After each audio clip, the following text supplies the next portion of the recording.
WLFE-DB Radio has LGBTQ shows like Across the Pond, Rainbow Soul, Everything Yet Nothing, and Inside the Drag Closet. Check out the schedule on WLFE-DB.com.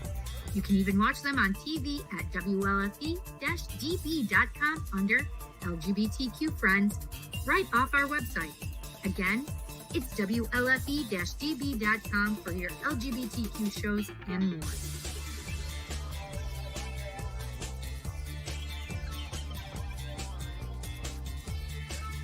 WLFE-DB.com, where talk radio is a whole lot better. Our shows are your shows, and that there makes for a great talk radio. Oh yeah, life just got sweeter now that WLFE-DB has merchandise. Show your support by purchasing your t-shirts for WLFE, Paratalk Radio, Inside the Drag Closet, and more. But it doesn't stop there. T-shirts, coffee mugs, tanks, buttons, cloth bags, and more. Go to WLFE-DB.com. On the top bar, click on the merchandise tab and bam, there you go. You got merch. Support the shows. WLFE-DB.com. Hey, I'm Hollis Taylor, and I'm a non-binary person, and I call myself a divine androgyne.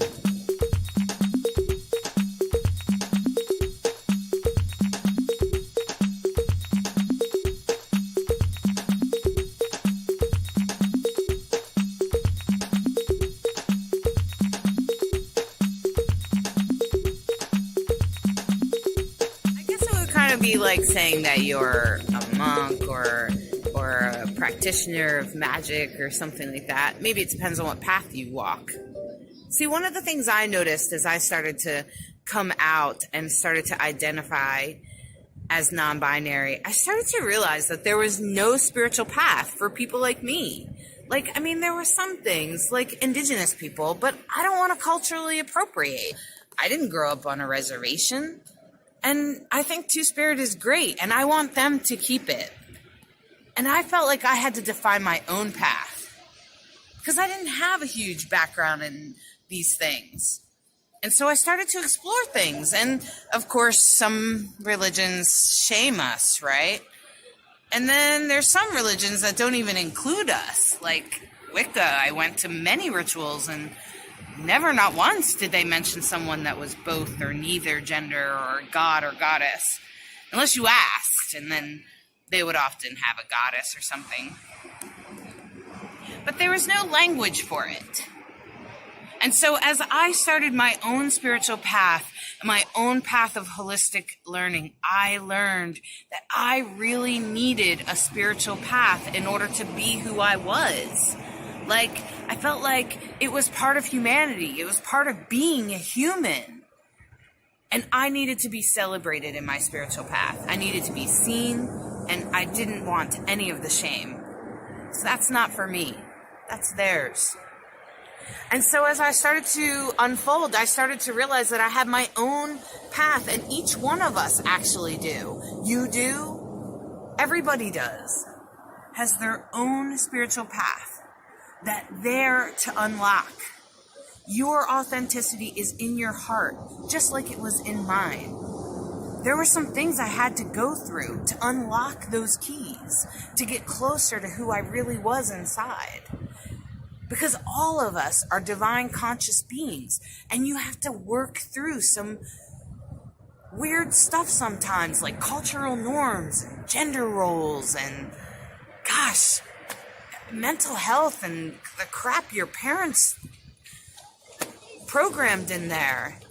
Sometimes we have to unfold that out.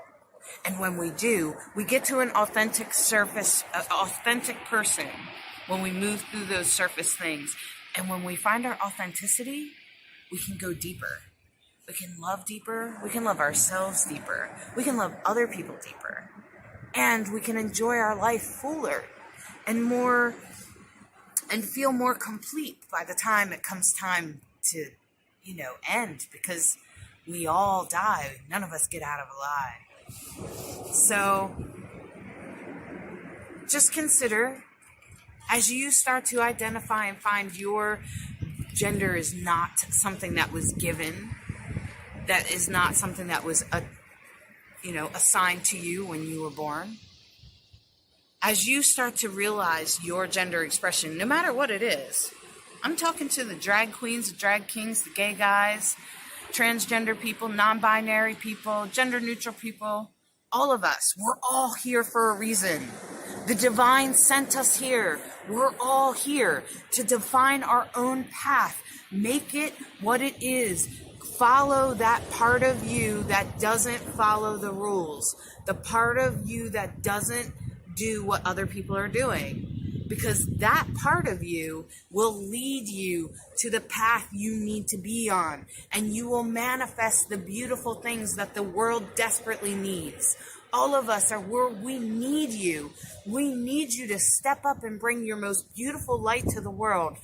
And I hope that that's what this book does. That my book, Divine Androgyne, A Sacred Path for Gender Variant People, and this channel will inspire you to find out who you are and open it up to the world and deliver it as if we were all waiting for it. But we didn't know what we were waiting for exactly. Show us what that is.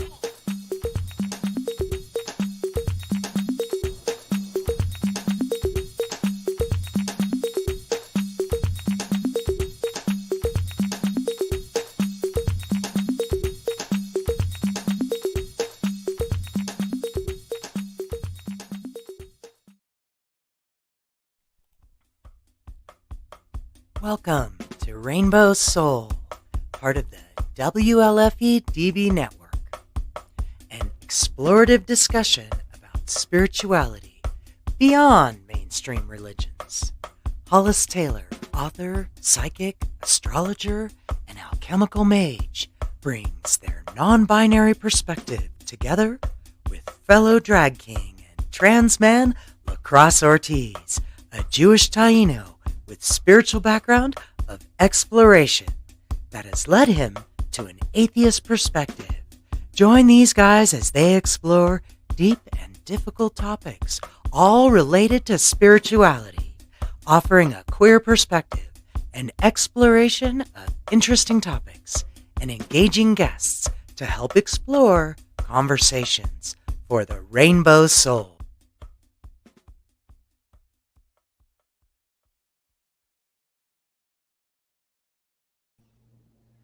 Hello, hello, hello, and welcome to Rainbow Soul. I'm so glad you're here, and I'm glad you're watching today because we have a beautiful special show for everyone today. And I want to say that I'm Hollis Taylor, and I'm host of Rainbow Soul.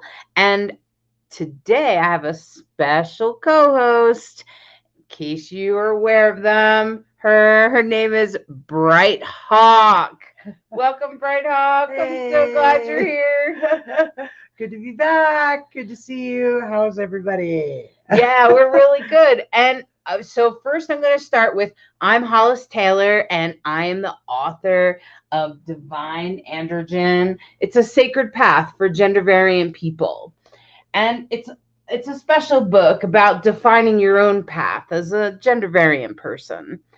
And today, Bright Hawk is here. Tell us who you are, Bright Hawk. Well, I am the author of The Dancing Hippo, which is a wonderful book illustrated by Amanda Moore. She was on the program last week, and it's just incredibly beautiful. And it's also a book without any gender pronouns. So I believe that every child should see themselves in every character. It's a story about resilience. It's a story about shining your light. It has some great messages. And if you get the ebook, it also has a bunch of music as well. So, it's a really special book for sure. And welcome. I'm so glad to have everybody here. Welcome, Eric. Hey. And Eric says hi to you, Bright Hawk. And welcome, Sandy. It's good to see you. And sorry, Lacrosse isn't here this week, but he had something come up. So it's the two of us. And welcome, Andrea. I'm glad you're here. I'm so glad you're here. Nice. I want to say that like today's show is really special, Bright Hawk, because for me, one of the things that I even talk about it in my book is how music actually changes me. Like there were times that, you know, I was having a crappy day. Come on, we've all had a crappy day, right? Or feeling really sad. And even times that I was struggling with cutting and suicide and things like that. And I found music, I would even listen to, once I figured out what was happening, is I would listen to super dark music that would help me unwind some of that crappy feeling, those feelings of suicide and cutting and things like that. And I would listen to those songs, that music, and then it would kind of unfold things for me. And then when I was ready, when I felt like I had processed enough of it, I would actually consciously choose another song that was a little bit more positive that would help me transition into a different emotion or change my experience. So I actually used music like a form of therapy. Exactly, Sandy. That's exactly what I did. Exactly. And I find that like for me, music is just spectacular in that way. And I know Bright Hawk music is special to you. Well, I've been a musician since I was a child, and I can't imagine life without music. And I thought everybody had that experience. I thought, especially during our teenage years, right? Use music to soothe your soul, take you on whatever emotional journey you needed to go on. And that music has a way of transporting us in so many ways, so many ways. And I thought everybody had that. I thought everybody did that. And 10 years ago, maybe, I met somebody who said, I didn't grow up with any music. Our house, we didn't have the radio on. We didn't have music. We weren't allowed. And I was like, what? And I never forgot it. I walked around thinking, that's child abuse. I couldn't imagine robbing my soul of that experience of music. Music is so integral to my soul. And I assumed, because, whatever's true for us, we normalize, right? We believe, oh, everybody experiences it this way. And they don't. But I think music is very special. And it's one of the reasons why, I volunteered as a hospice musician. That some of the most profound music I've ever played in my life is been in service, in spiritual service. And I think any artist, when you have that experience of the flow, there's a certain releasing and letting go into the creative process of just like, okay, play me. Let me just be your instrument, spirit. Just play me. And if I can take people with me, transport them, and in the experience of playing in hospice situations where you're the last thing they hear. You're the magic music carpet ride that just leads into the sunset, and it's such an honor to be able to play like that and to play in that sort of it's such a release experience. It's such a letting go of like, okay, I'm here to serve and do whatever is required, play me while I play, I mean, it's a weird, I'm sorry, words fail when it's so deeply spiritual. It's such a spiritual experience, but I know every artist, every musician, every artist, I'll leave it at artist because I think you can experience writing. I think you can experience it in painting, through whatever your creative expression is, that there's a flow that we get to where we truly are greater than the sum of our parts. Like, wow, I don't know where that came from, but I'm so grateful it's coming through me, you know? So that to me is the journey, is part of to be in, I'm going to call it spiritual service as a musician or as an artist. It's very special. It's an honor. There is some magic in the music, and Bright Hawk and I used to go to nursing homes and help. Bright Hawk would play the handpan, and I would dance with the elderly, and the dance process is inspired out of music. And I'm also a tap dancer, so I've also had spiritual experiences where I've actually had to get out of the way. And so I get what you're saying there. I don't actually play music other than tap dancing. But there are times that you have to like kind of get out of the way, like your own, because otherwise you'll be thinking about shuffle step all day. And so you don't want to be thinking about that. And so instead you just kind of back up. And the next thing I know, I was having more of a spiritual experience, like you said, where the divine comes through you. And so today, my big challenge though, here was my big challenge. How do you find a non-binary musician? Like, I mean, you know, that would be willing to be on the show. Like, I know a lot of musicians. I really do. You really do. Because of Bright Hawk. I know tons of them.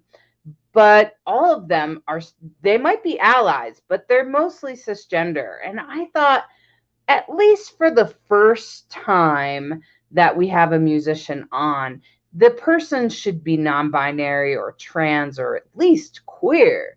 And so I was challenged, and wham, I found one. And I was like, well, I don't know if they'd be willing, but doesn't hurt to ask.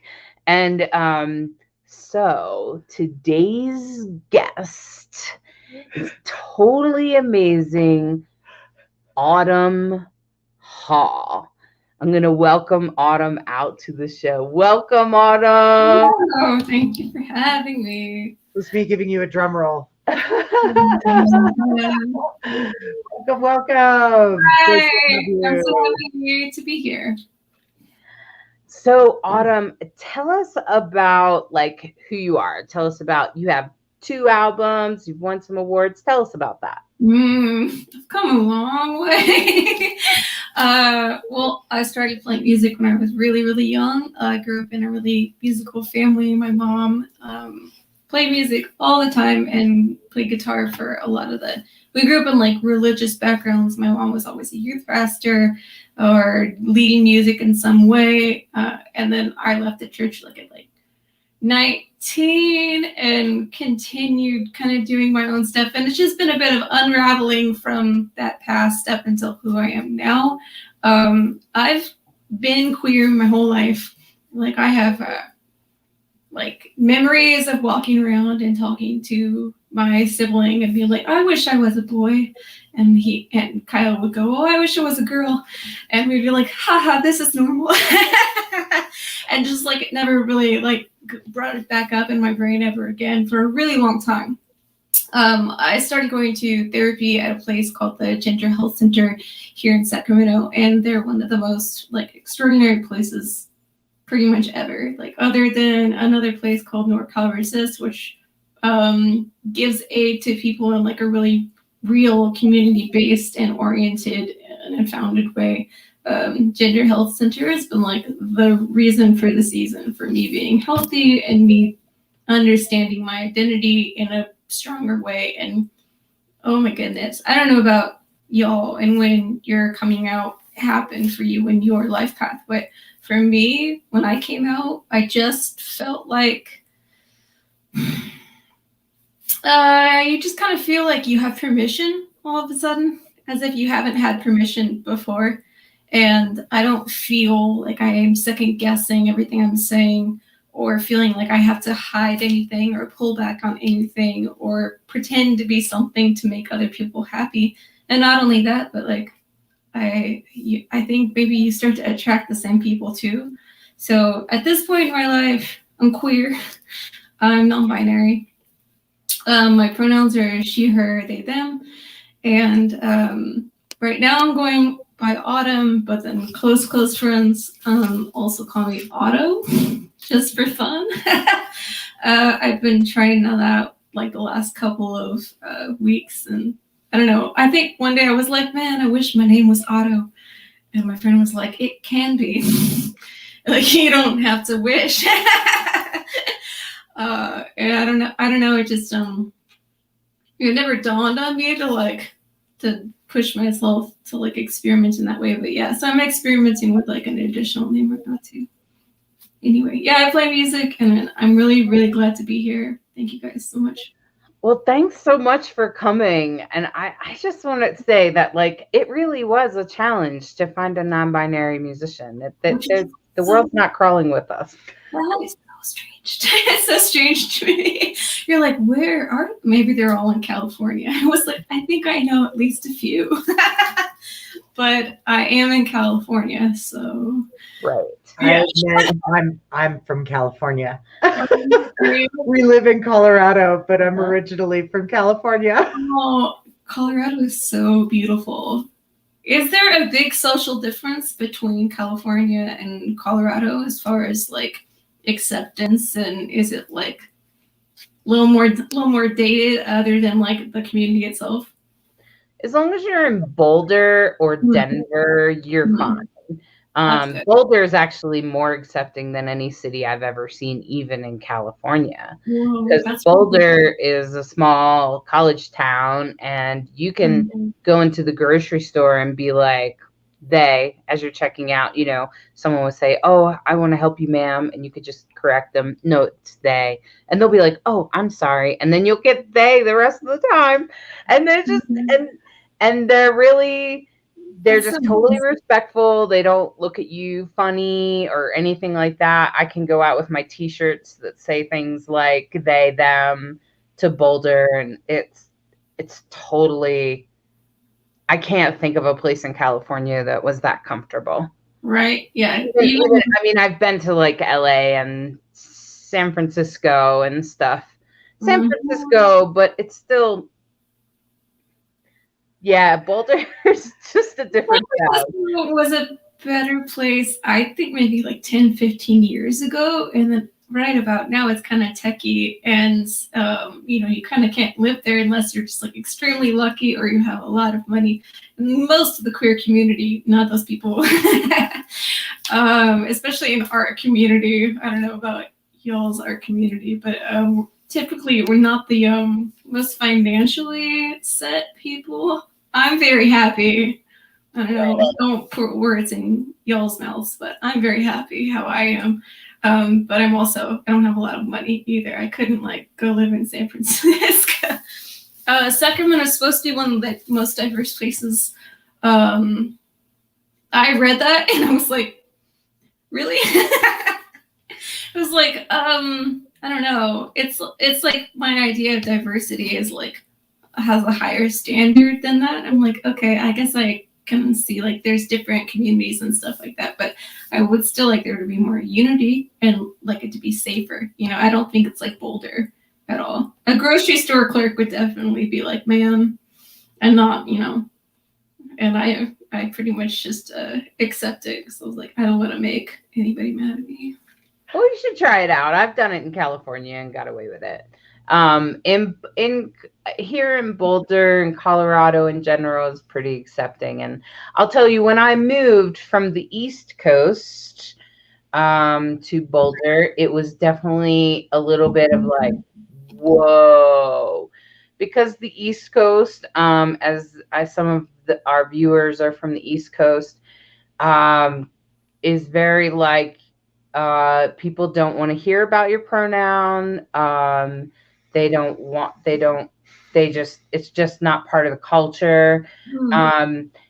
There are some parts, if you deep in the city, that it could be okay, like New York City or Philadelphia and places like that. And you can go to a queer bar, and of course there it's okay. But But yeah, so Colorado is very accepting, like super accepting as long as you're in the cities. But you don't want to go anywhere else. It's kind of like moving. It's sketchy. And the country is sort of filled like that. I would say the most accepting city I've ever been to is Portland. Yeah. So yeah, but as far as music goes, for me, I was like, I mean, I know Bright Hawk, but I've had Bright Hawk on the show, and the great thing about Bright Hawk is not only is she a musician, but they also tell stories at the same time, and so it's really beautiful. So it makes sense that you'd be good at that. Yeah. And so, they're an excellent storyteller, and using the handpan with it is extra special. And I wanted to also bring on some other people that we hadn't met yet. And it definitely was actually, like, I Googled it. And, there's obvious stars that we could accuse of being non-binary, but they probably like Prince. Okay. So, Prince came across to me as a non-binary person. I've always seen Prince as a non-binary person. Oh yeah, me too. But he definitely didn't want people to like put him in a box, and like I feel like he himself, like maybe with his close friends, would be on that thing. But he was in the 1980s, like it was a great. And I think also like the issue sometimes that happens is fame.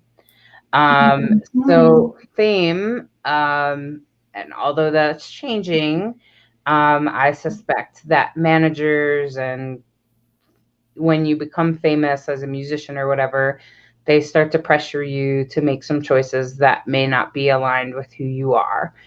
And that's an unfortunate thing. I hope that changes. Yeah, big time. Big time. It's so funny. Like I just sing how I sing. I sing how I talk. And I don't think about it, and I can't really hear myself sing. But when I was really young, the first recording experience I ever had, the person who was recording me kept going like, could you sing more like pretty? Could you sing like more feminine? And I was like, what does that mean? That's first off, that's very vague feedback. And secondly, like I was now looking back, I'm like, oh, you know what? That should have been like the first sign. You're like, what do you mean I'm not coming off as like 100% feminine? I don't know anything. Wow. Okay. And I think that I appreciate musicians that are really, really unique and unusual. That's one of my favorite things about Bright Hawk. And what I appreciated about your music, Autumn, one of the things that I was really intrigued by was by the lyrics. I felt like some of the lyrics in your songs were really talking to people that really struggle with mental health. And to me, that's really special, because then you're working that's a special kind of magic that I call healing. And when people get to listen to your music, they heal. So did you write the lyrics for most of your songs? I wrote the lyrics for all my songs. Yeah. So some of the songs that you've written, the Anxious Mind. Oh yeah, Anxious Brain, my anxious brain and my broken heart. Anxious Brain and My Broken Heart. Yeah. Mm-hmm. And that must have been like a big, because I struggle with anxiety, and I think many of our viewers struggle with anxiety as well. Yeah. And so if they can check out that song at some point, I think that's really awesome in that way. That was a big breakthrough for me. Like not the song itself, although I really like the song itself.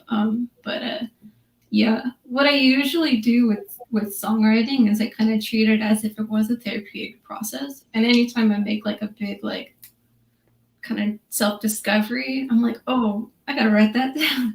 And so all the songs are just like little self-discoveries of like where I'm currently at, basically just like check-ins with myself. And that was a song I'd written where I was like, it's really, really complicated to exist as a human being when you already have things to deal with and you already have self-responsibility for your actions and your feelings, and being able to process that on your own time, and then have other things to deal with on top of that, responsibilities, responsibilities to your friends, your family, to your workplace. And then you just throw in like your heart is broken and the world's on fire and everyone's just like, handle it. You just sit there like, this is really heavy. Yeah. It's really heavy. Have people ever told you that before, that listening to your music has helped them through something? Yeah, every once in a while I get somebody who's like, oh yeah, this really helped me through a dark time personally. And that's really nice, because you never want, the music you're making to just be all about like myself. It's so nice when like it reaches other people and they interpret it in ways that like, mean something to them. And that's really cool. I love that music is like kind of like a healthy cycle of like, someone breathing and somebody exhaling, and anyway, it's all nice. So have you found it like, to be as a musician, have you found that when you're writing or playing the music or whichever, that you connect with a spiritual side of yourself? How does that unfold for you? Oh yeah, big time. Well, first of all, I just want to like jump in and say to Braddock that I love that you brought up that you worked as a hospice musician, because I did too for quite some time. And I've grown up in a family where my dad has a brain degenerative disorder. And he's had that for a really long time, and we've known about it for basically our whole life. So like we've been having to like mentally wade through that and like make sure the rest of the family is doing okay with it. And it's a whole thing. And then I started working at the hospice place. They had me come and do music every 6 months for like 4 or 5 years. And it was such an incredible community. Like I think like a older in life care, specifically because of my experience there. Like it was so heavy and it was so sad, but like it was really deep and really meaningful, and it meant something really special to get to be with a group of people who wanted those people's rest of their experience to be like as gentle and as lovely and as full of good food and full of good people, and getting to see their family like as humanly possible, yeah, that was like a big spiritual breakthrough for me too, because I was having a really, really hard time processing what was happening with my dad. I'm like one of the only people who was like, I actually had a really good relationship with my dad. So it's not daddy issues for me personally, although that's very valid for many other people. Yeah, it's just hard for me to like see him struggling, because he was a really gentle person in my life. Like I think maybe I kind of like decided I could do whatever I wanted to do because my dad never said that I couldn't. It was like the one like male person I was growing up with was like being really open with me and letting me be whoever I wanted and not forcing like femininity on me. So anyway, it messed me up forever. I love it. But it helped me sort through those really, really hard and dark and sad feelings in like a really healthy way. Because every time I was showing up and singing and everyone else was crying and processing through what was happening to them, I was crying, processing what was happening to me.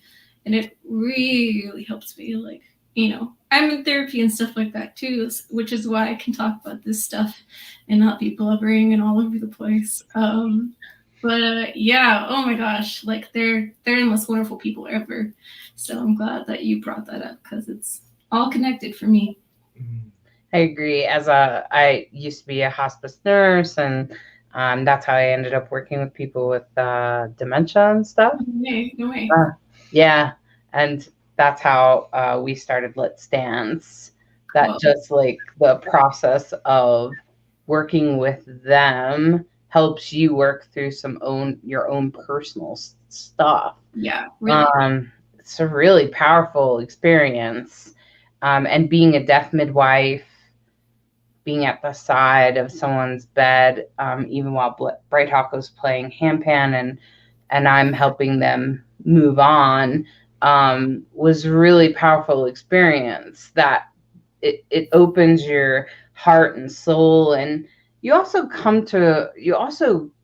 have a realization of your own death. Mm-hmm. That's inevitable. None of us get out of here alive. So I found the whole experience. I think that people with dementia, a lot of the times we had a great time. They often see me as a young boy. Really? They did not see me at all. Occasionally they would say, "Are you a boy or a girl?" And I'd say, "Doesn't matter." And they'd think about it for a minute, and then they'd be like, "Nah, not really." Because I guess at 90 it doesn't matter. And so Bright Hawk played the music, and I danced with them and interact with them one-on-one. Wow. So people with dementia have a special place for me. Mm-hmm. Well, and I think the profound truth about music is that it's vibration, right? Yeah. All music is vibration. And so they say, especially in the hospice experience, that hearing is the last sense we have. And so, and I think that's because it's vibration. And one of the Let's Dance programs we did, we would put everybody in a circle and ask for name tags so Hollis could greet them in a very friendly way, and which worked great because sometimes they didn't know their own name. And we were, I think we were in the East Coast perhaps, and we did 500 shows in 39 states. I don't always remember. Where were we? Speaking of dementia, they asked, "Can we? Is it okay if we bring this woman in who is deaf? She loves to dance, but she can't hear you." And I said, "Yeah, keep her close." And she could feel the vibration, and she loved dancing with Hollis. And at a certain point, broke out and spoke in her own way that she could hear me, and that she was having a profound experience. And that's the kind of stuff we live for, right? To be able to open up someone's awareness. And the handpan was always really fun because, to have a 90 or 100-year-old say, "Well, I've never seen anything like that before," and you're like, "Yeah, I know." So that's the music to share with you, And that was always felt like a plus factor. And this was the mind-blowing part. We knew about the dementia studies. We knew about people respond to music they're familiar with. I would see it with my own parents, put on something that they loved, and they'd just light up. But I'm playing all original music. Everything I play is, of course, composed by me, so none of it's familiar to them. We would go to places, we would go around the country and then come back to certain places. And what was mind-blowing to me, we are visiting memory care units. We would come back the next year and they would remember us. "You were here last year." Whoa. Oh, you know what it Because is? I didn't know. I'm like halfway through the show going, this looks so familiar. And the places are designed to look familiar. And all of a sudden you're like, no, we've been here before. And they're telling me, no, you've been here before. And I was like, wow, this is something very cool. That was the point about when COVID shut us down. I kept thinking we should partner with somebody who could actually measure this stuff. There's definitely a documentary I've seen on Netflix. I think it's about Alzheimer's.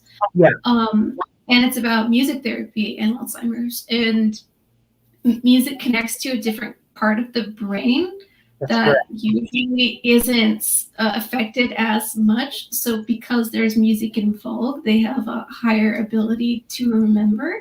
And that's also why, like, you will hear a song you heard when you were 8 and just like start crying because you're like, I'm 8 years old and feeling feelings again, and it just like it's like a rope through your whole lifetime, just because of the vibration, the vibrational aspect of it.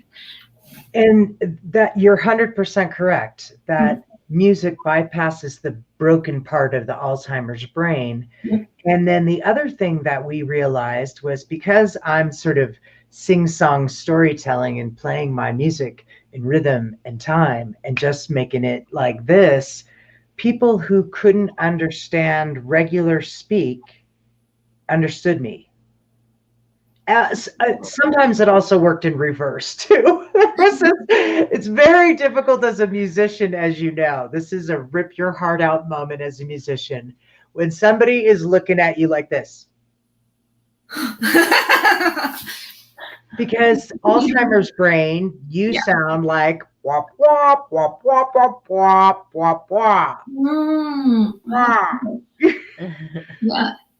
So I had a whole experience as doing this on a regular basis that just taught me over and over about the humility, the humbleness of the artist, and the more you just went in with just a very low key, I'm here to just be of service, the better it went.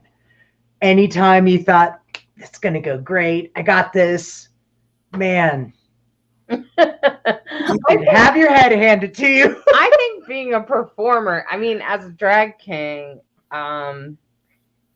performing can be more difficult than it looks. Oh, for sure. Yeah. I'm sure you've had your experiences, Autumn, where look easy or like it's not easy. They're just extremely good. Yeah, sometimes performing can be kind of brings up anxiety, eh? And can make you anxious and questioning yourself. Yeah, because it's bright. Right, exactly. And I think it's just part of doing it. But I think as an audience, if you have performed and then you're the audience for someone else, you tend to be more aware that they're probably going through something, and then you want to help them. And so, and I think the fun thing about music, though, is that it erupts. Like, I've been in spiritual rituals, ceremonies with music. And there are songs that have erupted emotion within me. I'm not always saying it's great emotion like I'm cheering for joy. Sometimes it's emotion like, oh, wow. Like, I've even had songs hit me in a flashback to cults that I've been part of. And now this group is singing a similar song or the same song. And I'm going, oh, my goodness. I'm not in and I have to actually talk myself out of it. Right. It's almost like your brain remembers the music, even if you don't consciously remember it. Oh, yeah. Have you ever, I'm sure, well, in church, you've had some spiritual musical experiences, right? Big time. And it's tough because sometimes I'll be walking around and be like, where's that song from? And I'm like, uh-oh. I know exactly where that song is from. Right, exactly. Brain, I'm like, what a jam! Except for I don't believe anything it's saying. Except for that part, yeah. Yeah, I imagine that. I don't know how you felt about your church. What kind of church were you part of? Well, we were in at least 12 or 13 different churches. They were each separate denominations, so depending on which church we were currently in, my parents moved a lot when I was young. Depending on which church we were in at the time, they were either like pretty okay, like there are definitely churches I've been to where like they accept all minorities, they accept all people in the LGBTQ community, but those are like far and in between, you know. The majority of them were very like anti-woman. You had to have permission from a man that was in charge of you for you to be able to do anything artistic, anything musical, anything like in the community at all. Pretty much had to be co-signed by somebody that was a guy. It was, yeah, it was very, it was weird. And there was a lot of, I found that like as a kid, I was very susceptible to just whatever anyone told me. If they were like this, and this, and I'd be like, hell yeah, and just believe it, like no issue. A part of that is just because I was on the spectrum for a long time and didn't know. I'm from a family of 7 kids, and there's like 3 or 4 kids in my family that have autism, and I'm on the spectrum, but I have low support needs, basically. I'm like one of the couple of people that like discovered during COVID that I'm on the spectrum, and that I'm also like more gay than I thought previously, and like more not into my gender than I thought previously. Like a lot has come to fruition. Yeah, I was just I wanted to believe the best in everybody, and I had no reason to think otherwise. And I was just like, I don't know who you are, but you're telling me what to do, and I'm just going to go with it and believe it. And that's really tough because I soaked up so much of that. And it took me a really long time to be like, is that my opinion? Or is that the opinion of somebody that I was like pseudo afraid of and felt like I had to believe to impress them? And it took me a long time to not constantly be seeking validation of like some man in charge somewhere. But you know, come see. Yeah. Come So did you like, you know, you had the Christian, I'm assuming most of the churches you went to were Christian. Yeah. And then did you have like an awakening later? And was it like, did it lead you to any other spiritual paths? Did you explore any other religions or? My parents wouldn't let me stay at the house because I believed in gay marriage when I was in high school. And like, I wasn't even out at the time. I was just like, well, that's weird. And later on, I'm like, oh, yeah, I mean, there was a good reason. Good ally. But I basically was on my own at a really young age and kind of just trying to explore as much as possible with the free time that I had been given that I wasn't kind of expecting. Just trying to live and survive, you know, but that helps a lot, actually. I was reading a lot and I was listening a lot and I was trying to spend time with people that I, you know, looked up to and admired. And it helped a lot to get into the queer community in the last couple of years. That's been like the last 6-7 years for me. Finding the queer community was like a big catalyst for me personally. Like it gave me a lot of people to look at and be like, okay, that's totally how I want to live my life. And like freaking taking notes over here, like, let's do it. Let's do it right now. And it's made me more empathetic. It's made me basically force what used to be like a really introverted person to be able to vocalize what I believe in, and you know, stands by all the things I'm vocalizing. Not in like a combative way, but also not in an apologetic way. I think that, queer me deserves to have a nice, happy, peaceful life, just like everybody else that I know. And I'm supportive and protective of that person. Well, I'm glad that you're at least open to exploring your spiritual path. I eventually found Wicca or witchcraft and nature-based spiritualities, which really inspired my heart and my soul. And of course, alchemy and things like that. So I found that spirituality was a huge part of being queer.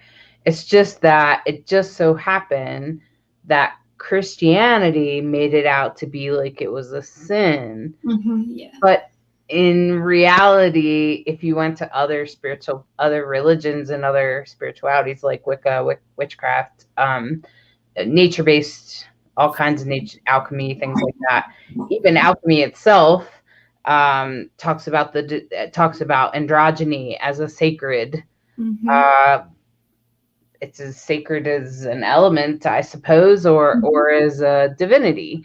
Yeah. So, and that's kind of like my ultimate mission in life is to spread that message that even though Christianity says that being queer is bad or sin or whatever, the opposite is true. Every other religion that you explore mostly. And so it's like, you don't have to listen to them. By the way, come on over here. You're awesome. And being queer has existed for so long, and pretty much every other community and every spirituality and every path has accepted it for a really long time. And it's only recently that folks have tried to be super negative about it. I don't know, it's a whole mess, but it used to be great all the time, and we're getting back to it now. What part of being Wiccan for you,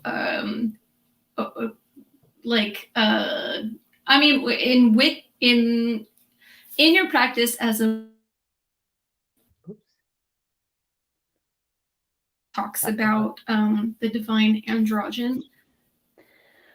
Okay, so it broke up a little bit because I don't know your internet connection or something probably, but their divine androgyny, I sort of made that up because divine is what we talk about. I actually got it while I was praying.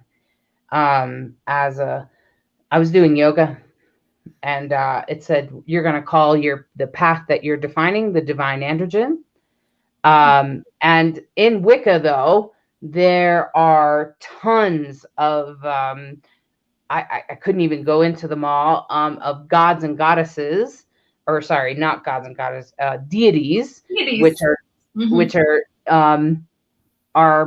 there, that are not masculine. They're not a god or a goddess. They are both. And that's actually quite common in alchemy, which is an understudy of, I wouldn't call it Wicca, although a lot of people from Wicca end up in alchemy. It's just released. Yeah, alchemy is a spiritual path. It's considered where you take your lead and turn it into gold. Right. Okay, so you take your sadness and turn it into a way to help others overcome their sadness. Okay. See, I love that. See, when you describe what those practices actually are, I mean, it sounds like what people describe as the baseline for what they're trying to do with lots of religion. You're trying to take sadness and turn it into joy, but everybody was like, no, you can't be in that club. You got to be in my club. It's the only club that counts. And just negatively describes everybody else and tries to give them bad press or whatever. But they're I mean, I've gotten a little bit into deity work and a little bit into I'm a garden witch, but they're so similar. I literally just talk about things that I want to do in the future and try to set intentions, and I try to be, what the things I say, I try to hold my standard to. pretty much that's it. And they have so much in common. Yeah. Mm-hmm. And that's pretty much what alchemy is about, sending your intention and going for it. That's right. Sometimes we have all-night fire circles where people play music all night long. I love it. She's kind of She's like, it's me. a veteran or elder or a person that's been in it for a very long time. And so she's one of the drummers. She plays djembe.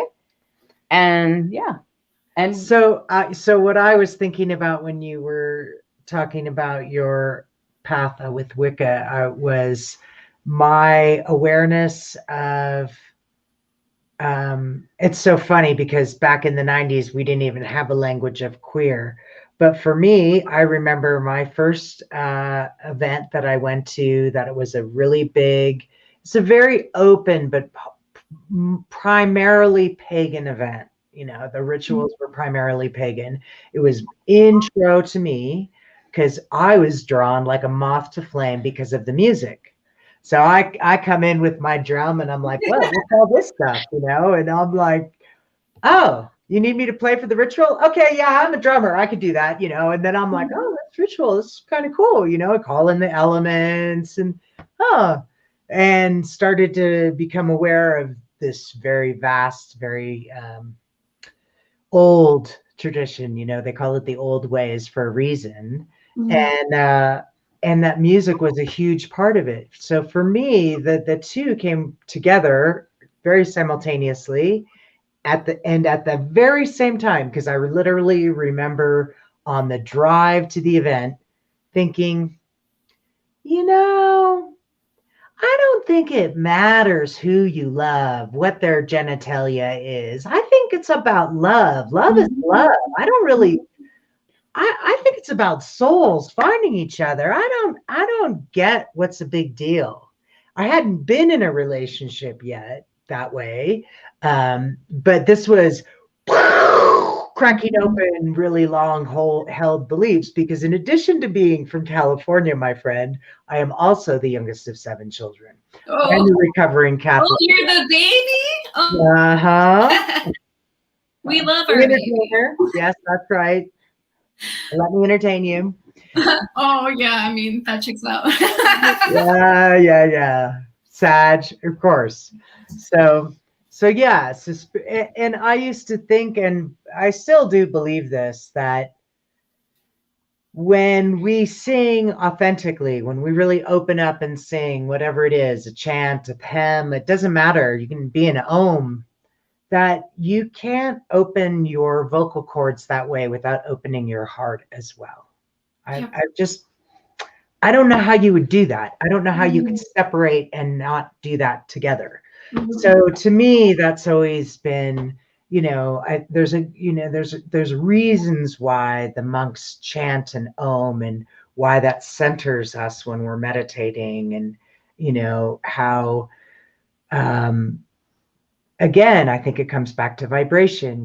If you're having a hard time, if you take a conscious breath and then om to the next breath, your state, I promise you, will change. It is scientifically proven that if we take that conscious breath and then om into the next breath, we will change from who we were 3 breaths ago. It's as simple as that. So that music and spirituality, I can't separate them. They go together in my brain and in my soul, in my heart, in my experience. Yeah, it's beautiful. They do often sing songs around the circle, around the alchemical fire circle. That's probably about half to 3/4 of the experience throughout the whole all-night circle, is that you sing songs. That's the idea. Yeah. So I want to speak to this. Eve said, I'm deaf.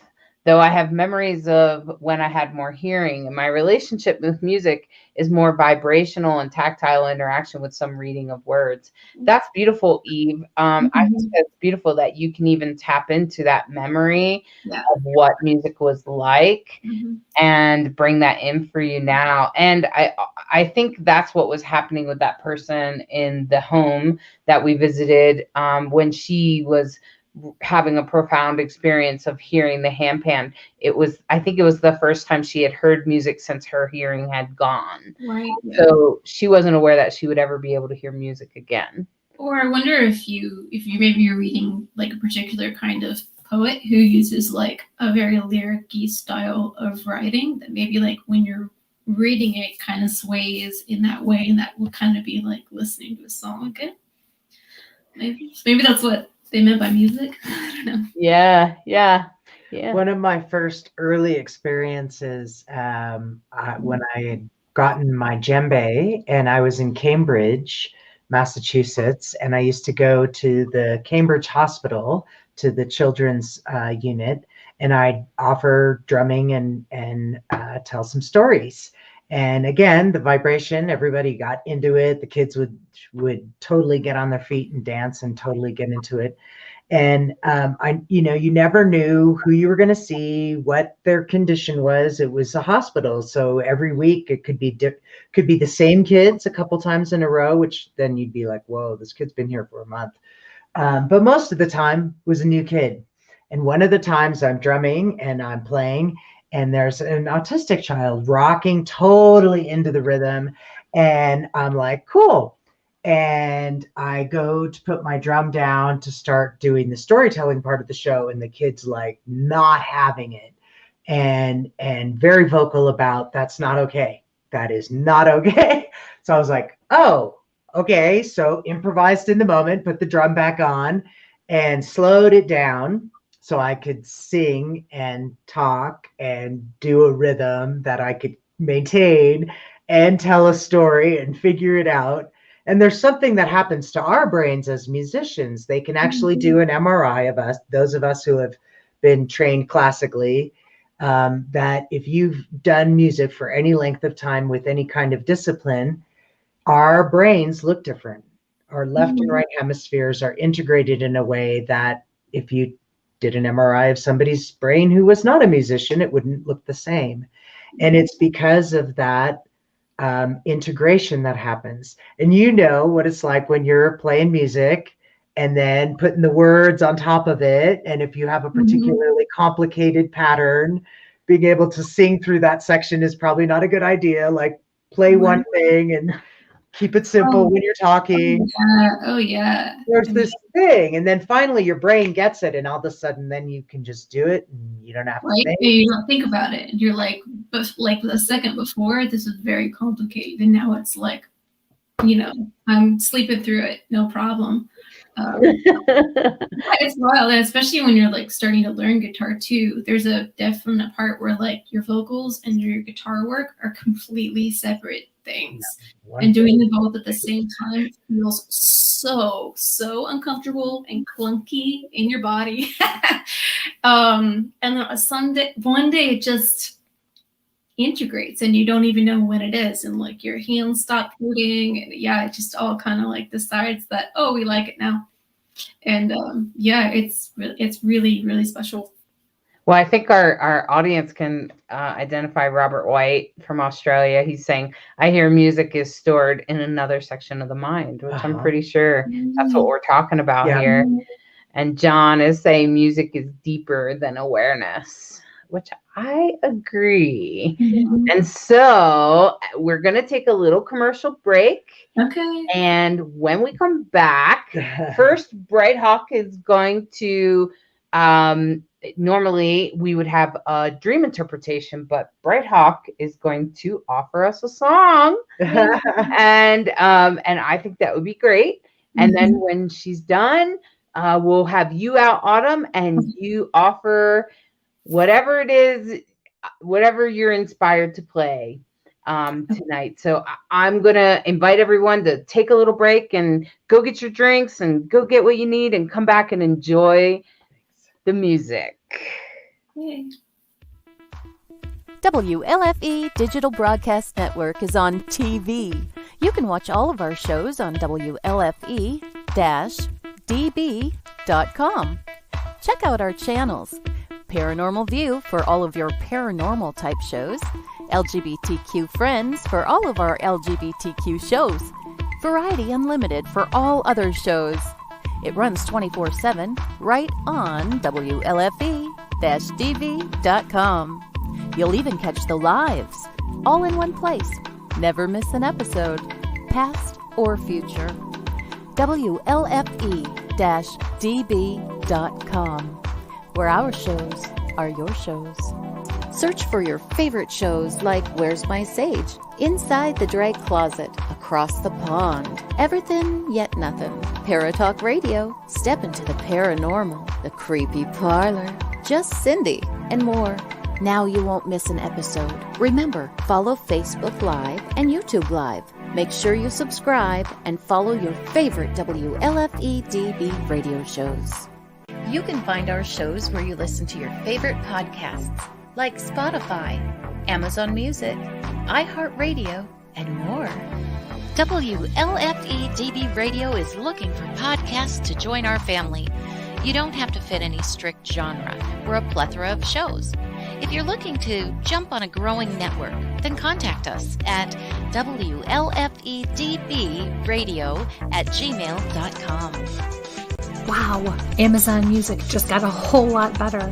Your favorite shows from WLFE-DB Radio can now be found there. Yes, we are on Amazon Music, found under podcasts. Download the app, find podcasts, and search all of your favorite shows. Shows like Where's My Sage, Across the Pond, Everything Yet Nothing, Skeptical Help Bar, The Creepy Parlor, Just Cindy, and much more. Now you don't have to miss an episode ever. Amazon Music is WLFE-DB radified.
Welcome back. Welcome back, everyone. Guess what time it is? It's time for a little music from Bright Hawk. Here's a beautiful song with Bright Hawk. Well, hey there, everybody. So I think you can help me with this one, because this is Rainbow Soul, and well, I believe we can make world peace a reality. So you want to make some world peace with me? It's really, really easy because, well, let's face it, you're the center of your world, just like I'm the center of mine. So when each one of us sends love out into our world, well, guess what? We make world peace a reality. So what do you say? It's a call and response, so you can sing on your own. And we can send some love around the world, love to the ones in our world, and make world peace a reality. Sounds like a good idea to me. Here we go. May all beings know peace. May all beings know peace. May all beings know love. May all beings know love. May all beings know peace. May all beings know peace. May all beings know love. May all beings know love. Healthiness and joy. Healthiness and joy. Compassion and love. Compassion and love. All together now. Love, love, love. It's what we got for each other. Love, love, love. I hope you feel my love, love, love. To everyone in your world, love, love, love. We each have our own world, our own bubble. My bubble, my bubble, my bubble. It's filled with love and light. Your bubble, your bubble, your bubble. It's filled with love and light. Our bubble, our bubble, our bubble. It's filled with love and light. It's filled with love and light. All together now. Love, love, love. I hope you feel our love, love, love. All around the world. Love, love, love. Love, love, love. We each have our own world, our own bubble. We each have our own world, and we can make world peace together by sending out our love. Love, love, love. Just send out your love to your world. To your world. All together now. Here we go. Love, love, love. It's the best part of being. Love, love, love. I hope you feel our love, love, love. Love, love, love. Now, I get it that life isn't always lovely. It isn't always perfect. It isn't always easy. I'm not trying to be Pollyannish or neglect the fact that sometimes life is hard. In fact, that is why I wrote this song. This isn't just a song. This is a magical spell because, well, sometimes we have one of those days. I was having one of those days. It was the day after surgery, after I was recovering from cancer, and I had a abdomen full of staples, and I was supposed to walk the halls. And you might as well have told me to go play in 6 lanes of oncoming traffic. And I was just I felt so vulnerable and so like, I don't know how I'm going to do this. And so I took my little ivy tree and I was like, okay, come on, you're an energy worker, figure it out, come on.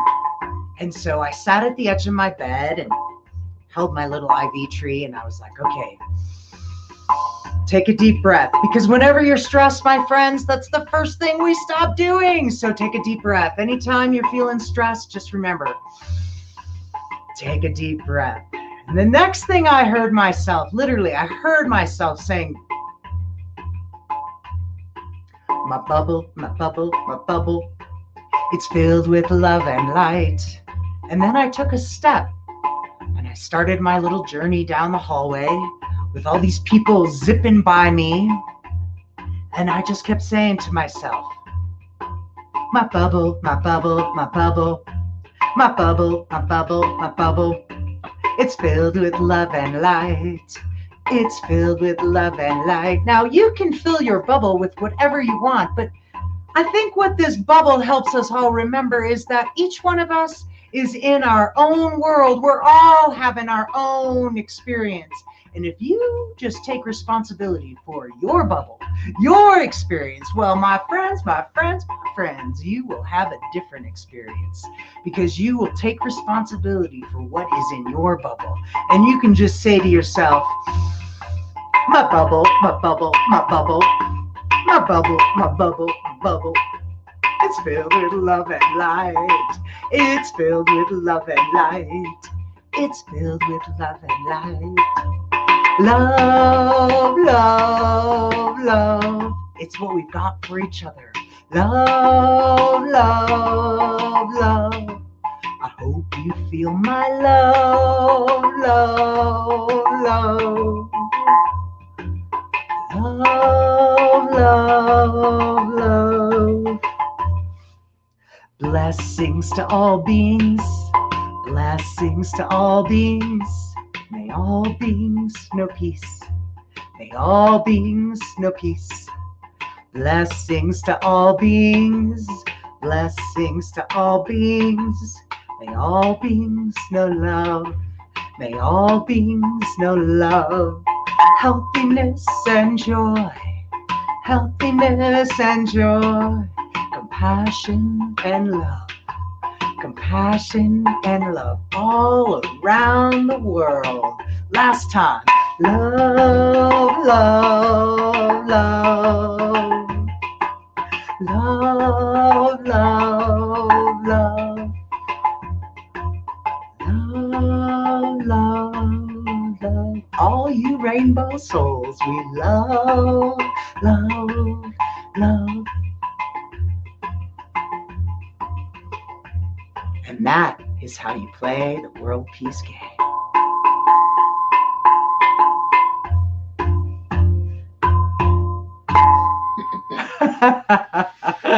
Oh, that's so awesome. I agree, Sandy. Love, love, love it. Absolutely beautiful. Thank you, Braid Hawk. My Great pleasure. job. Awesome.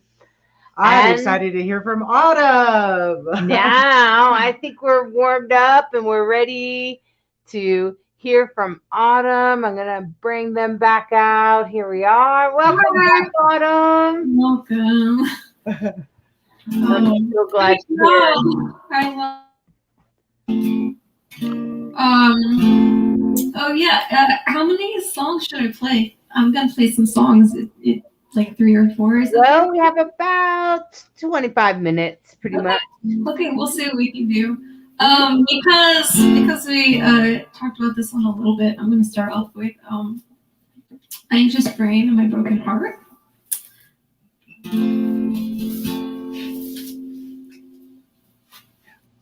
Thank y'all for being here with me. I really appreciate it. My anxious brain and my broken heart called me beneath the covered dark.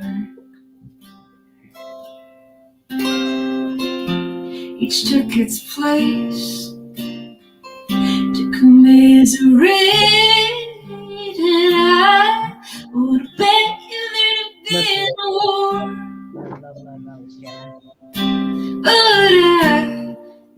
feeling so happy to be wrong. Said my anxious brain to my broken heart. Can't move forward when you're on your guard. How am I supposed to love? Even open up, I can't work when I get in this space. Oh, I can't wait until I graduate.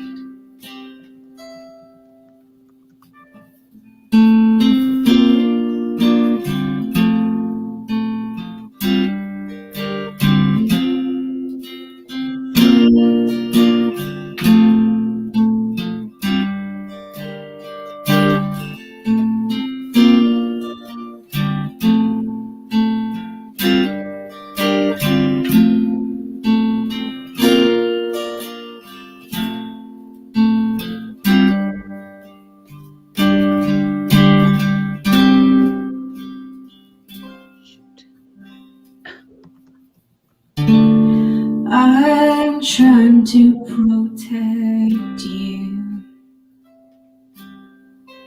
I've seen the hurt and I don't want it to continue. I'm trying to do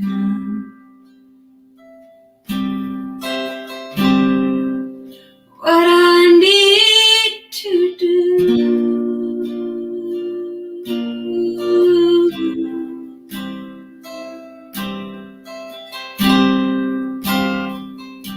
And honey, I'm trying to do that too. I'm trying to do that too. I'm trying to do that too. I'm trying to do that too.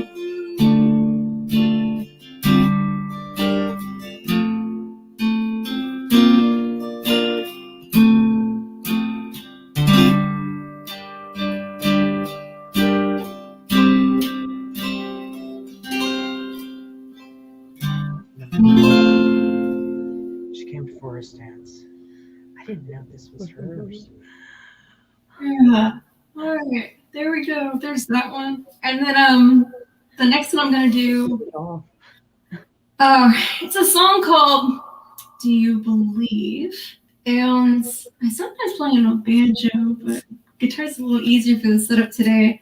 I'm writing folk music, right?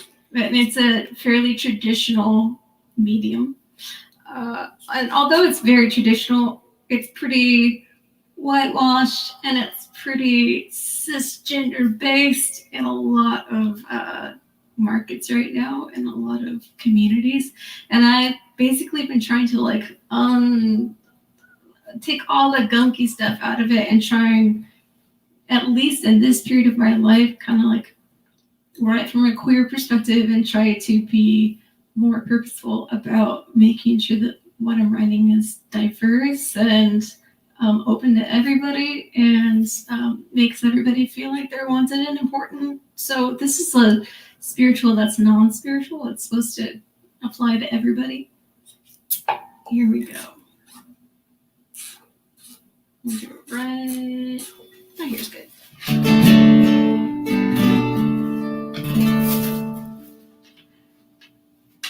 Do you believe in how it once was, how we were young once and we were free? Do you still see the good that love does and how it moves us? I still believe, though there were times that I doubted everything. Now those dark days have flown away from me. I'm alright, I'll be fine, I am right.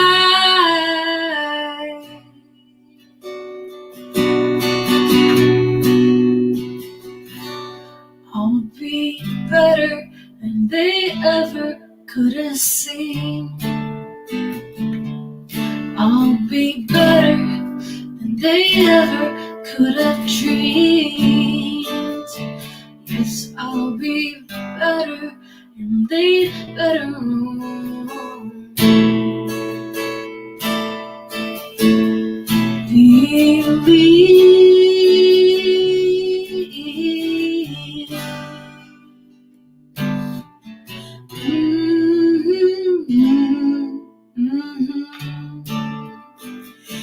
I still believe.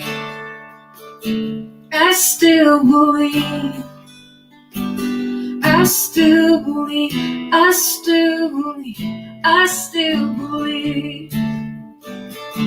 I still believe. I still believe.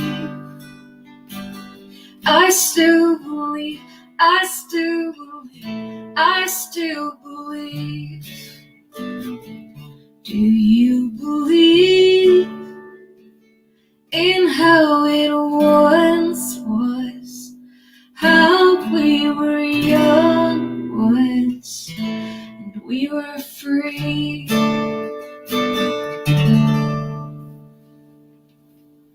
Here we go. Let's see. This next song is gonna be And I Knew. And for me, I reverberate really emotionally with a lot of stuff that I write, and this one in particular just feels yellow and safe and homey, and I wrote it when I was in a really good mood, and just kind of like a continuous vibe, and there's not like a typical strong structure I would normally do, just kind of indicative of like I was just feeling something, and this is just kind of expression of that feeling. Or it's like what we talked about before, where like sometimes you're just thinking something and it just like, and there it is. So this is called And I Knew.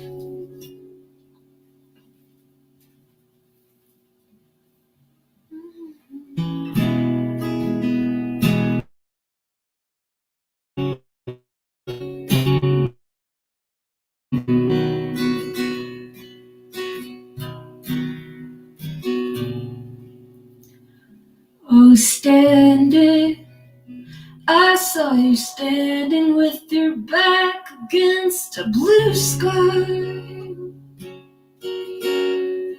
and the sun did cradle your head in her arms.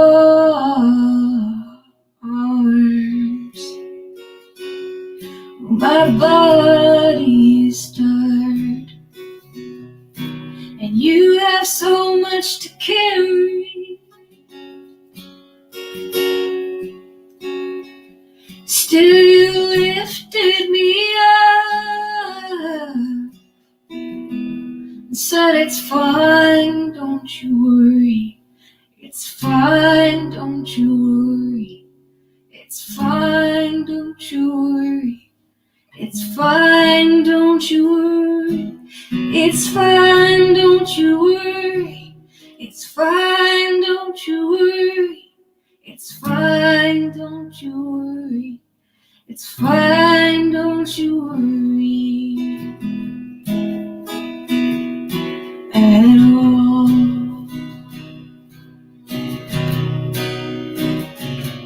And I knew, yes I knew, oh I knew, yes I knew, oh I knew, yes I knew, in my heart.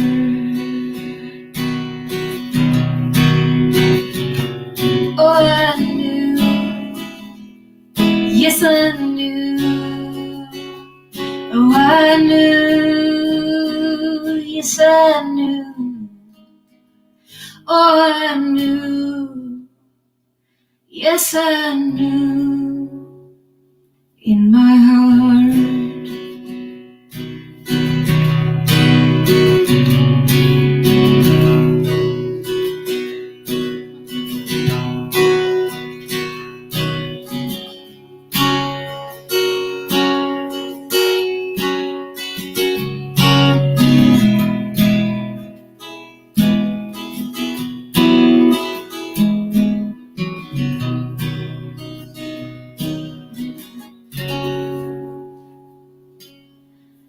Oh, I knew, yeah, I knew. Oh, I knew, yes, I knew. Oh, I knew, yeah, I knew, in my heart.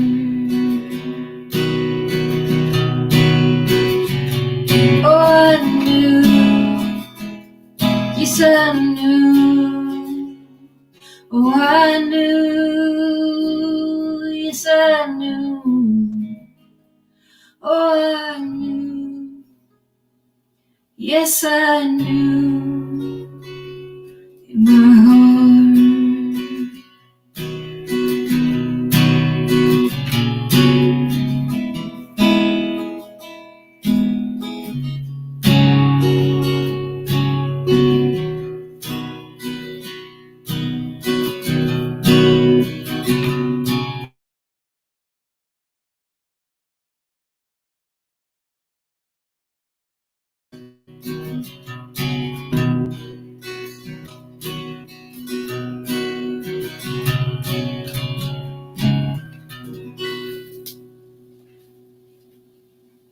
There we go.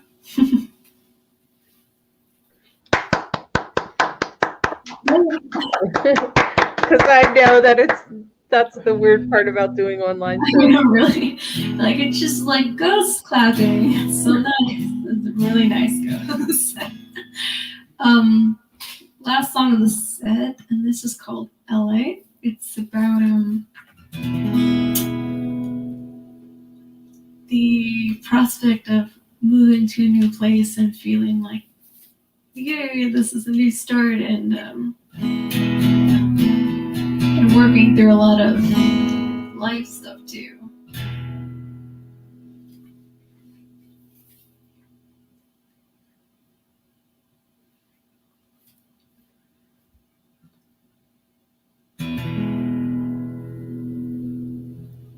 The worst thing I ever did was try and get someone who hated me to love me.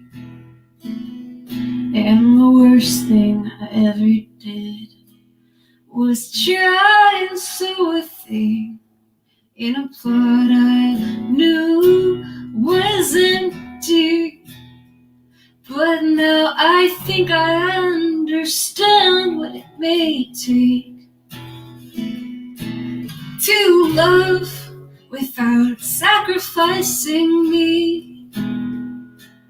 And I'm grateful I don't blink or ever have to think twice about the picture that we've made. And now I'm having the same dream almost every day.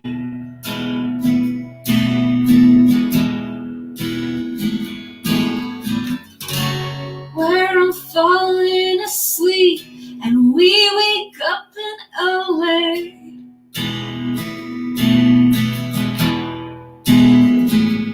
Oh, the best thing I ever did was try and be someone who I knew I could live with. And the best thing I ever did was try to be a friend and let the rest just happen. But now I think I understand what it may take to love without sacrificing me. And I'm grateful I don't blink or ever have to think twice about the picture that we've made. And now I'm having the same dream almost every day.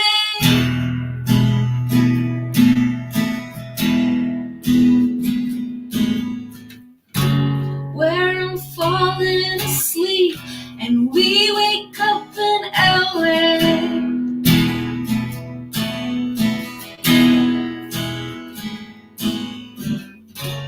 Can't help the feeling I have been reborn.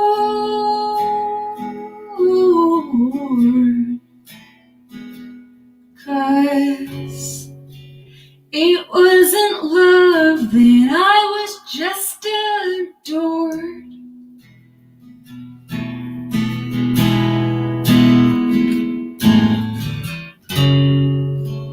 That wasn't love that I was just adored.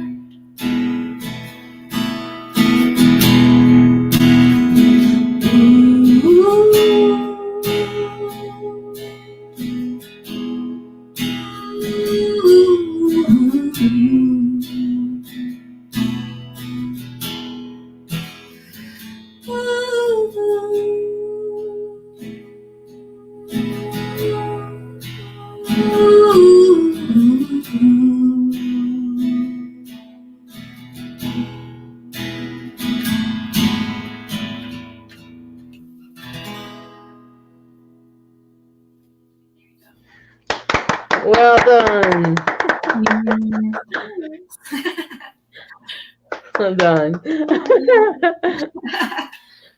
And Sandy was clapping too. Sandy clapped too. Yeah, totally.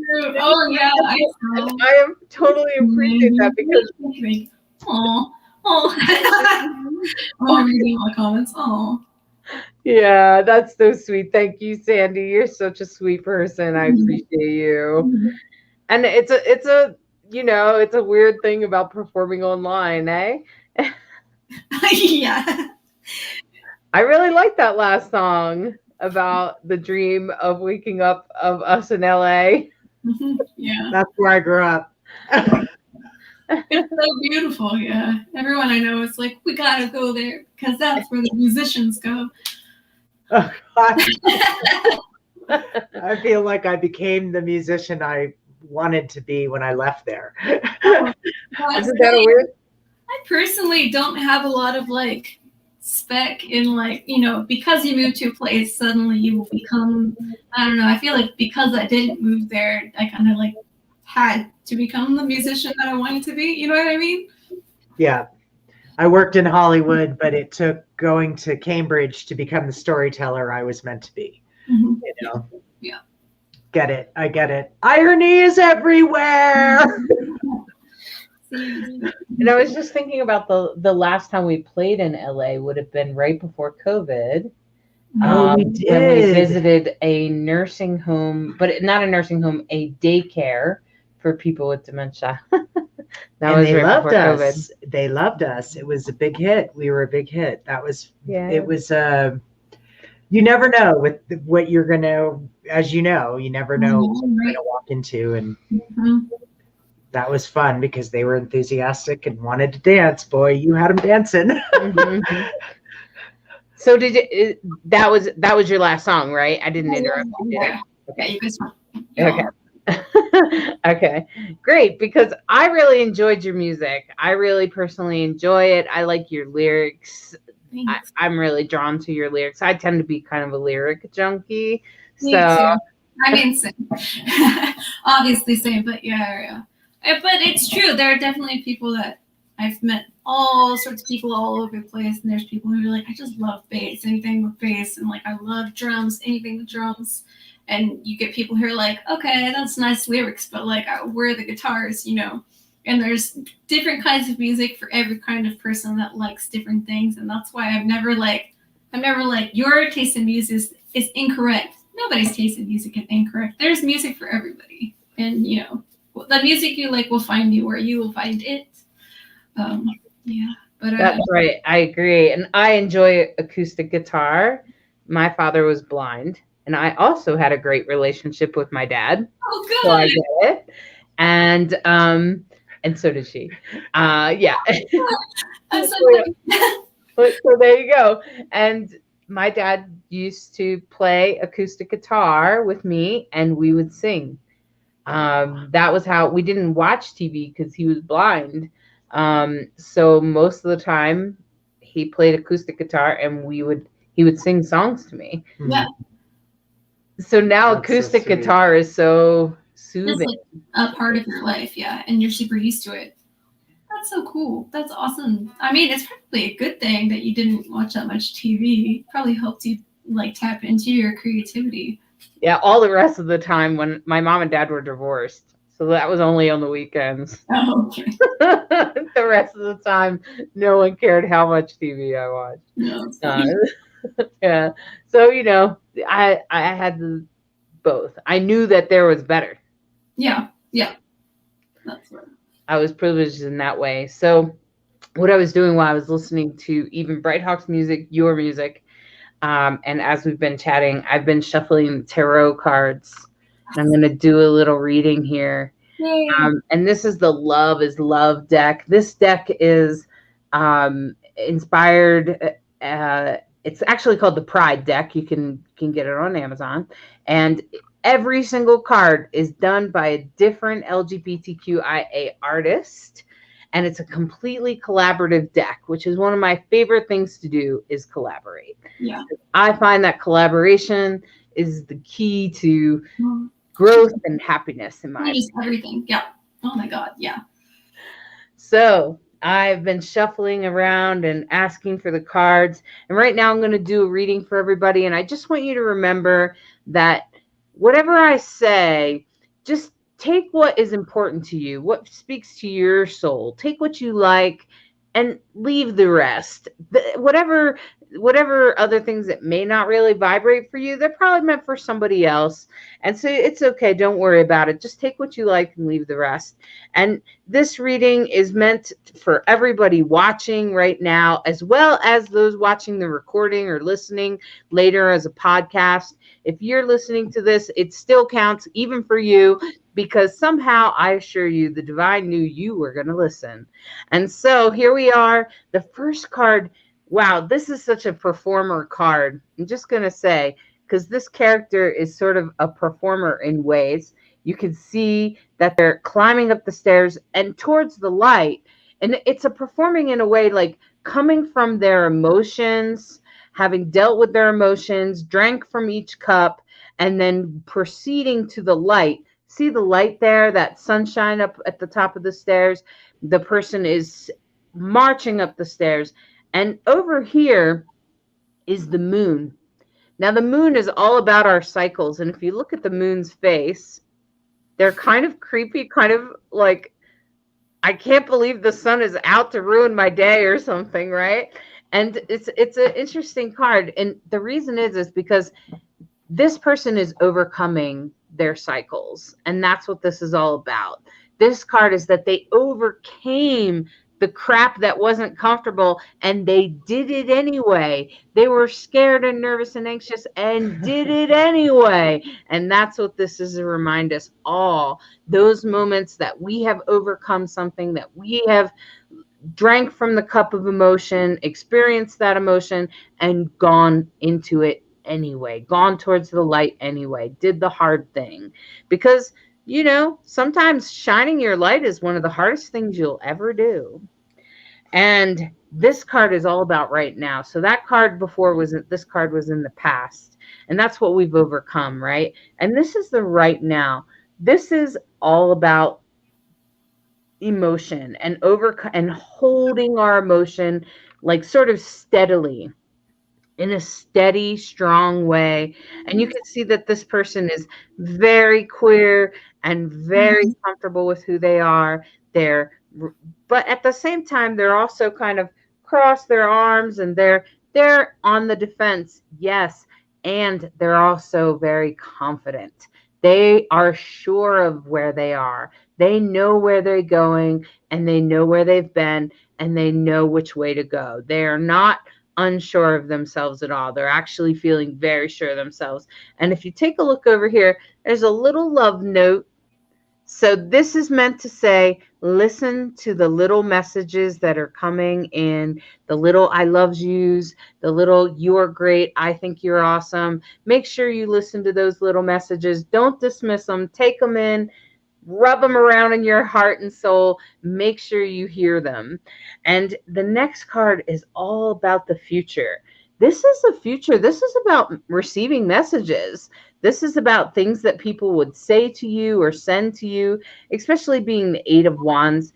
This character is, you can see that although they have the envelopes with the messages, they're hanging them out to dry. So it's not like they're opening them up or whatever. And that's what this card is all about, is handle your messages, but be sure that you do open them, because you can see that the one, she is about to take it. She's about to take it off and read it.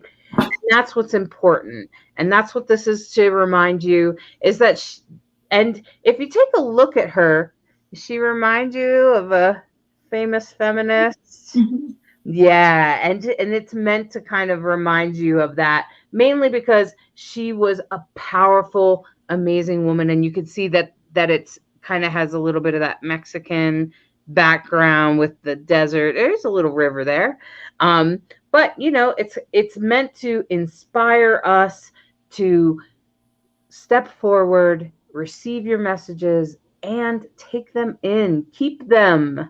Keep the messages that are coming to you, especially positive messages that people are pouring at you, that they're saying, hey, we love you. We appreciate you. I appreciate what you did. Thank you for doing this today. Whatever it was, make sure you're hearing those messages and make sure you're saving them for tomorrow or hanging them out to dry, so that you still have them tomorrow. And that's what this is all about. So I just want to say that the cards are telling you to keep moving through the light. This is a reminder of your ability to overcome emotion and overcome even not so great messages, from the moon, and to keep going towards the light anyway, even when you are nervous and anxious. And this card right here is a fantastic card about being confident where you are. Don't be afraid to be confident. It's okay. Stand firm where you are right now and keep moving forward and harvest those messages. Keep them in your heart and soul. Harvest them and stand up for who you are. Be who you are. Be fully and totally who you are.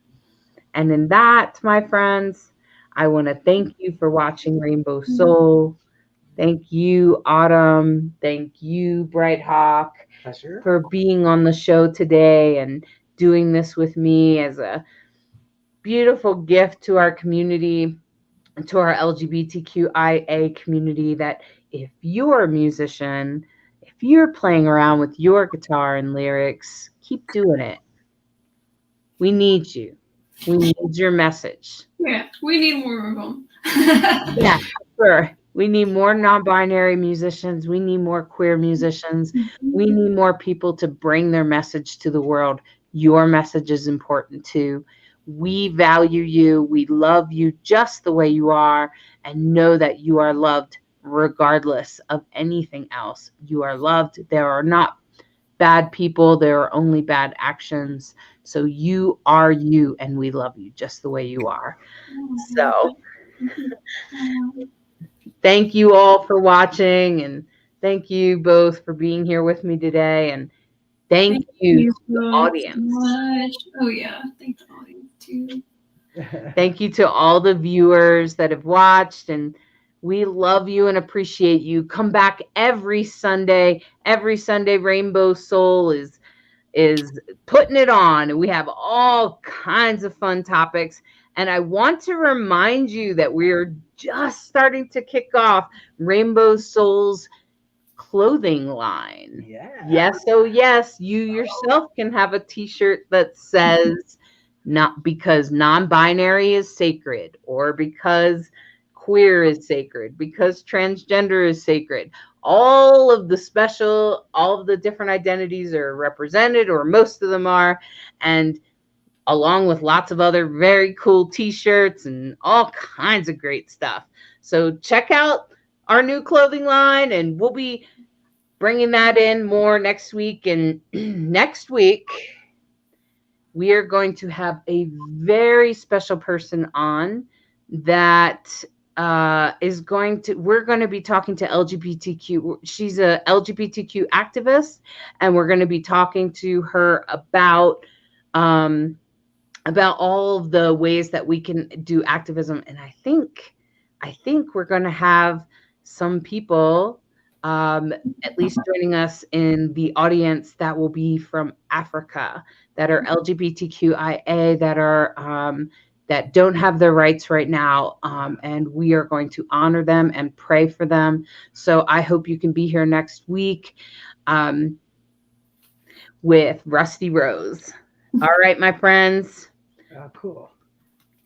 Good night. We love you. Good night. See you next week.